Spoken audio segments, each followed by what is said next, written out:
السلام عليكم، مساء الخير خوالي الفلاحين. معكم جمال حسام الدين من محيط كسير الطراب، بلدية بابار، صحراء النماميشة.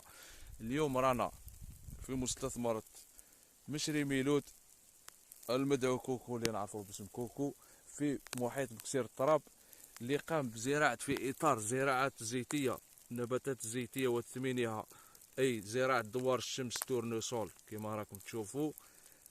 هذا الزراعة جديدة علينا في الجزائر، وكانت أول تجربة في تيميمون، وهو من أحد الفلاحين المبادرين اللي قالك نساهم في إنجاح هذا البرنامج تاع النباتات الزيتية.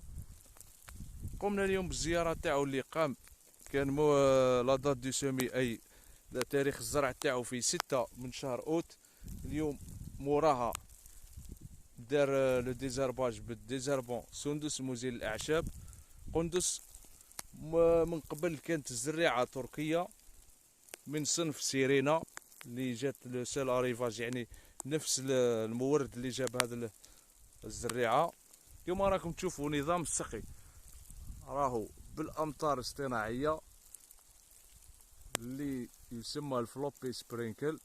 هذا النظام اللي يخلق به الاستثناء على مستوى الوطن، يعني لسال اللي يخدم به هنا عندنا في الجزائر، وطوروا كما راكم تشوفوا على مساحات كبيرة.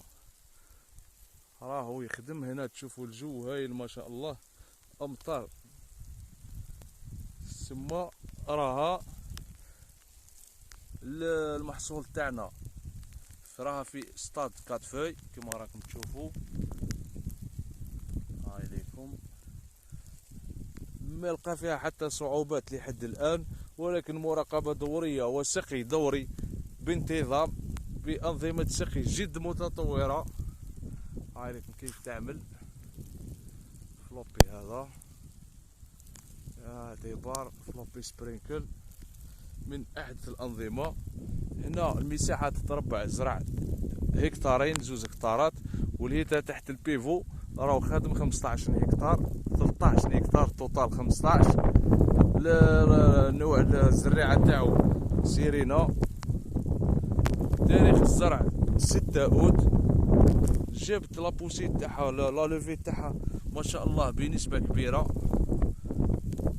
ورانا نتبعوها ان شاء الله. وهذه هي، ونحييكم. وكان معكم جمال حسام الدين من محيط كسير الطراب.